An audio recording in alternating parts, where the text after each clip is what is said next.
Now we are going to see illustration 5. The following particulars are available in respect of the business carried on by the particular partnership firm. Profits earned 2016 30,000, then 29,000 17 18 32,000. So 3 years profit goodwill calculate பண்ணுறதுக்கு the 3 years profit base பண்ணி goodwill calculate பண்ண போகிறாங்க. Then 2016 includes 3,000 income வந்து அதில் include ஆயிருக்கு. அப்போ ஆக்சுவலாக 30,000 profit 2016 profit எவ்வளவு 30,000, அதில் ஒரு 3,000 வந்து நான் ரெக்கரிங் இன்கம் இன்க்ளூட் ஆகிருக்கு அப்படின்னு சொல்லியிருக்காங்க. அப்போ 30,000 ப்ராஃபிட்டை ஆவரேஜ் ப்ராஃபிட்டை நம்ம எடுத்துக்கக்கூடாது, ஏன்னா அதில் நான் ஆப்ரேட்டிங் இன்கம் இன்க்ளூட் ஆனதுனால அதை மைனஸ் பண்ணது போக மிச்சம் தான் நம்ம ஆவரேஜ் ப்ராஃபிட்டை நம்ம எடுத்துக்கணும். The next profit of 2017 is reduced by 2,000. 2,000 வந்து என்ன செஞ்சுருக்கு, குறைஞ்சிருக்கு. Due to stock destroyed by fire ஏற்பட்டதுனால ஸ்டாக் அஃபெக்ட் பண்ணதுனால லாஸ் ஏற்பட்டிருக்கு 2,000. அப்போ அந்த 2,000 லாஸ்னால் ப்ராஃபிட் என்ன செஞ்சிருச்சு, குறைஞ்சிருச்சு. அப்போ 2017 ப்ராஃபிட் எவ்வளவு, 2017 ப்ராஃபிட் வந்து 29,000. அப்போ இந்த 29,000 வந்ததுக்கு காரணம் 2,000 லாஸ் ஏற்பட்டதுனால 29,000 வந்துச்சு. சப்போஸ் நோ 2,000 லாஸ் அப்படின்னு நமக்கு 2,000 லாஸே இல்லைன்னா என்னவாக இருந்திருக்கும், 31,000 இருந்திருக்கும். அப்போ 31,000 இருந்த ப்ராஃபிட்டு என்னவாக இருக்குது, 2,000 லாஸ் ஏற்பட்டதுனால, ஸோ 31,000 ப்ராஃபிட்டு 2,000 லாஸ் ஏற்பட்டதுனால ப்ராஃபிட் என்னவாயிருச்சு, 29,000 ஆயிடுச்சு. அப்போ இந்த லாஸ் ஏற்படாமல் இருந்திருந்தா என்னவாக இருந்திருக்கும், ப்ராஃபிட் 31,000 இருந்திருக்கும். அதுதான் சம்மில் கொடுத்துருக்காங்க. Okay, the next the stock is not insure, ஸ்டாக்கை இன்ஷூர் பண்ணலை, but it is decided to insure the stock in future. என்ன பண்ணாங்க, பின்னாடி நம்ம வந்து இன்ஷூர் பண்ணிக்கலாம் அப்படின்னு they decided. The insurance premium is estimated at 5,600 per annum. So yearly ப்ரீமியமாக எவ்வளோ கட்டலான்றாங்க, இன்சூரன்ஸ் ப்ரீமியம் 5,600 கட்டலான்னு சொல்லி டிசைட் பண்ணுறாங்க. You are required to calculate the value of the goodwill on the basis of 2 years purchase of average profit of 3 years. So average profit of 3 இயர்ஸை base பண்ணி goodwill collect பண்ணாங்க. அப்போ 2 இயர்ஸோட இப்போ how many year purchase அப்படின்னா 2 years purchase. How many years பர்ச்சேஸ்ப்பா, 2 years purchase. அப்போ 2 years பர்ச்சேஸை base பண்ணி நம்ம என்ன பண்ண போகிறாங்க, 2 மடங்காக ஆவரேஜ் ப்ராஃபிட்டை 2 மடங்காக என்ன பண்ண போகிறாங்க, குட்வில்லை பே பண்ண போகிறாங்க. ஆர் குட்வில்லை என்ன பண்ண போகிறாங்க, ரிசீவ் பண்ண போகிறாங்க. ஓகே, அப்போ குட்வில் கால்குலேட் பண்ணுறதுக்கு அந்த பர்ச்சேஸோட நம்பரை தான் நம்ம எடுத்துக்கணும் ஒழிய ஆவரேஜ் ப்ராஃபிட்டு இது எடுக்கக்கூடாது. ஓகே, இப்போ now we are calculating first adjusted profit. இந்த ப்ராஃபிட்டை அப்படியே எடுத்துக்கக்கூடாது. 30,000 29,000 32,000 3 ப்ராஃபிட்டை கூட்டி 3ஆல் டிவைட் பண்ணக்கூடாது. we have to make some adjustments in this profit. After making some adjustments we have to find out the average profit. So first heading போட்டுக்க calculation of adjusted profit. The next particulars 2016 17 and 18. First profit 2016 profit 30,000, இது 29,000, இது வந்து எவ்வளோ ஆச்சு, 32,000 ஆச்சு. Plus இதில் ஏற்கனவே நான் சொல்லியிருக்கேன், இன்கம்மாக இருந்தால் என்ன பண்ணுவோம், வழக்கமாக இன்கம்மாக இருந்தால் என்ன பண்ணுவோம், ப்ளஸ் தான் பண்ணுவோம். ஆனால் இந்த சம்மில் மாற்றி யோசிக்கணும், என்ன பண்ணணும், மைனஸ் பண்ணணும். அதே மாதிரி லாஸ் இருந்தால் என்ன பண்ணுவோம், மைனஸ் தான் பண்ணுவோம். பட் ஆனால் இங்கே என்ன பண்ணணும், ப்ளஸ் பண்ணணும். அப்போ இது நான் ரெக்கரிங் இன்கம். அப்போ இன்கம் இருக்கிறனால நம்ம என்ன பண்ணுறோம், இதை ஏற்கனவே இன்கம் இருந்தால் என்ன பண்ணுவோம், ப்ளஸ் தான் நம்ம பண்ணியிருப்போம். இப்போ என்ன பண்ணுறோம், மைனஸ் பண்ணுறோம். அப்போ 30,000 வந்து 3,000 மைனஸ் பண்ணால் என்ன கிடச்சிடும், 27,000 will arise. But at the same time there is such non-recurring income not happened in 17 18 நடக்கலை. It takes place only in 16 மட்டும்தான் அது நடந்திருக்கு. ஓகே, அப்போ அதனால் 16 மட்டும் அட்ஜஸ்ட் பண்ணிவிட்டு 17 18 we have to put dash there only. அப்போ இந்த 17 how much amount it will shows 29,000. 30 in 18 also it shows 32,000. Okay, the next one, the stock destroyed by fireனால ஸ்டாக்கு என்ன அழிஞ்சு போச்சு. அழிஞ்சு போனாலும் it is a loss to the business, isn't it?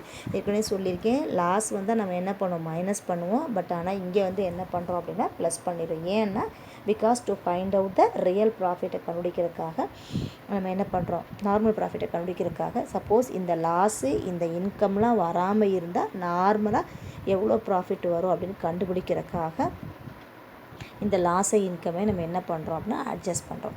அப்போ இந்த ஸ்டாக் ஃபயரில் லாஸ் ஏற்பட்டது இயர் வந்து 2017 தான் ஏற்பட்டிருக்கு. அப்போ 2017 இந்த ஆக்சுவல் லாஸை வந்து என்ன பண்ணுவோம், மைனஸ் பண்ணுவோம். ஆனால் இங்கே என்ன பண்ணணும், ப்ளஸ் பண்ணணும். அப்போ 29,000 2000 ஆட் பண்ணால் என்ன வரும், 31,000 வரும். பட் ஆனால் இந்த 16லையும் 18லையும் இது எதுவுமே நடக்க வரல. அப்போ அதனால் அது அங்கேயெல்லாம் என்ன பண்ணிடணும் அப்படின்னா டேஷ் போட்டுறணும்.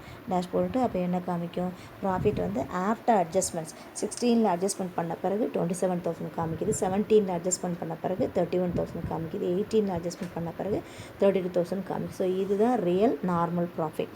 இந்த normal profit how many years normal profit is here, 3 years normal profit is here. How many years normal profit is here, 3 years normal profit is here. Okay, அப்போ 33 ஆட் பண்ணால் எவ்வளோ வரும், ஆவரேஜ் ப்ராஃபிட் நம்ம கண்டுபிடிக்கணும். Average profit equal to what formula, total profit divided by number of years. Total profit எவ்வளோ, 27,000 31,000 32,000. இந்த 3 add பண்ணி 3ஆல் divide பண்ணோம் அப்படின்னா what is the average profit, 30,000 is the average profit. Okay, 30,000ன்றது ஆவரேஜ் ப்ராஃபிட்டை நம்ம கால்குலேட் பண்ணுறோம்.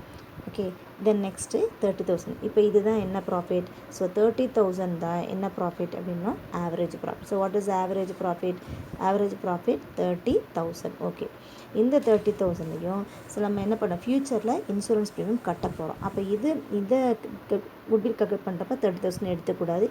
இந்த இன்சூரன்ஸ் ப்ரீமியம் வந்து கட்ட போகிறோம். அப்போ அந்த அமௌண்ட்டை என்ன பண்ணும், 30,000லேருந்து இன்சூரன்ஸ் ப்ரீமியம் 5,000 எடுத்து நம்ம கட்டிட்டோம். அந்த ப்ராஃபிட்லேருந்து 5,600 எடுத்து ப்ரீமியம் கட்டிட்டோம் அப்படின்னா ரிமைனிங் ரியல் ப்ராஃபிட் இஸ் 24,600. இதுதான் நமக்கு வரப்போகுது, 400 வரப்போகுது.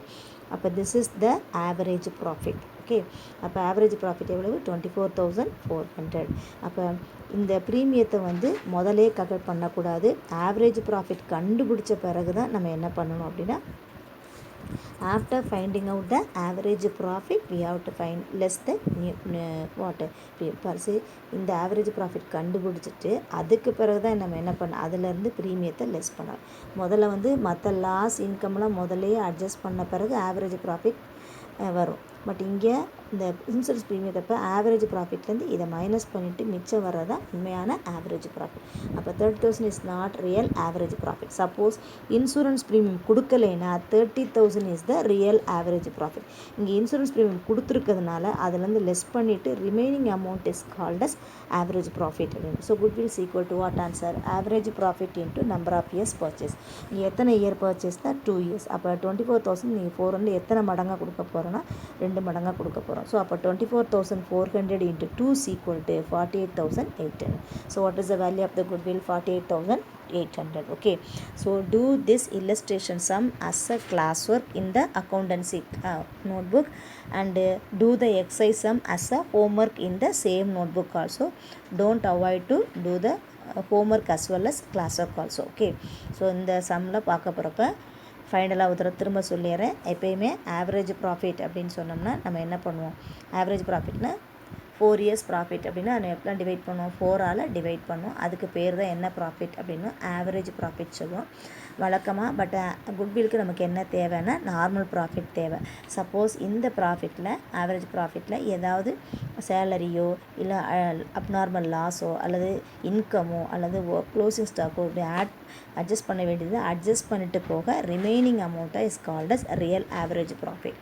இப்போ சப்போஸ் சேலரி கொடுக்க வேண்டியது இருக்குது அப்படின்னா அதை சேலரி என்ன பண்ணிடுறோம், மைனஸ் பண்ணிடுவோம், சேலரியை மைனஸ் பண்ணிடுவோம். அதே மாதிரி சப்போஸ் அப்நார்மல் இன்கம் வந்து எப்பயுமே இன்கம்மை என்ன பண்ணுவோம் அப்படின்னா இன்கம் வந்தாலே ப்ளஸ் பண்ணுவோம். ஆனால் இங்கே இடத்துல மாற்றி யோசிக்கணும், என்ன பண்ணணும், மைனஸ் பண்ணணும். அதே மாதிரி லாஸ் வந்தால் என்ன பண்ணுவோம், எப்பயுமே மைனஸ் பண்ணுவோம். இங்கே என்ன பண்ணுறேன்னா ப்ளஸ் பண்ணுறேன். அதே மாதிரி க்ளோசிங் ஸ்டாக் வந்து ஓவராக வேல்யூ பண்ணாங்கன்னா அதை மைனஸ் பண்ணிடணும். அப்போ இது ஓவர் வேல்யூஷன் எப்போ போயிடும், ஓப்பனிங் ஸ்டாக்காக வர்றப்போ அந்த ஓவர் வேல்யூஷன் இன்க்ளூட் ஆயிரும். அப்போ அதனால் அதை நம்ம என்ன சிம்பிள் போடுறோம், ப்ளஸ் சிம்பிள் போடுறோம். Are you clear that? Yes. அப்போ இதெல்லாம் அட்ஜஸ்ட்மெண்ட்ஸ்லாம் பண்ணது போக remaining profit is called as what profit, average profit. அது அட்ஜஸ்டட் ப்ராஃபிட் சொல்லுவோம். Okay, yes, thank you.